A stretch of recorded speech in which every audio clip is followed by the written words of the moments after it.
বলো দেখি, এটা কি? উম, এ, এক গাছে তিন তরকারি। এটা কি হতে পারে? উম, উম, তিনটি আলাদা আলাদা জিনিস যা এক গাছে থাকে। উম, এ যেন কোথায় শুনেছি। হ্যাঁ, এটা তো কলা গাছ হতে পারে। কলা গাছ থেকে কলা, মোচা আর থোড় পাওয়া যায়। ম্যাডাম, একদম ঠিক। এটা কলা গাছই হবে। উত্তর হলো কলা গাছ। হ্যাঁ, সত্যি বুদ্ধিমান, ঠিক বলেছো। তবে যাও, তোমাদের পথ খুলে দিচ্ছি।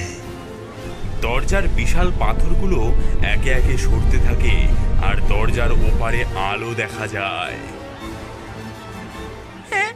ম্যাডাম ম্যাডাম, আপনি না থাকলে আমি আর এখান থেকে ফিরতে পারতাম না।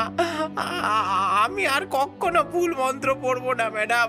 তুমি এখন শিখেছো মন্ত্রের ক্ষমতা যেমন আছে তেমন বিপদও আছে, তাই সব সময় সাবধান থাকতে হবে। এ কি, চম্পা ম্যাডাম এখনো ফিরলো না? কোথায় সে? আগে স্যার, ম্যাডাম সম্ভবত মনুষ্য জগতে আটকে পড়েছেন স্যার। কি, চম্পা ম্যাডাম মনুষ্য জগতে? সেটা কখনো হতে পারে না। এটা কি তোমাদেরই কারসাজি? আগে না স্যার, দোষ আমাদের নয়, এটা ক্লাসের বাচ্চারা করেছে।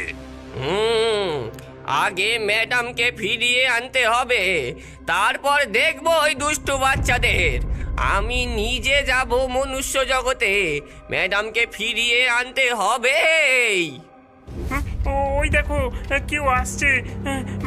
কেউ ভয়ঙ্কর কেউ। চম্পা, তুমি এখানে কি করছো?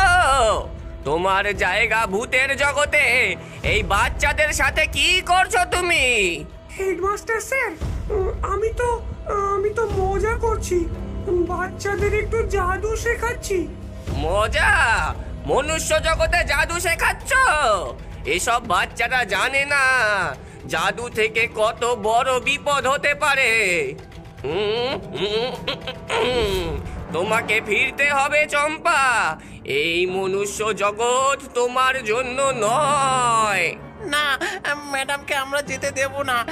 উনি আমাদের জাদু শিখিয়েছেন, আমরা ওনাকে ভালোবাসি।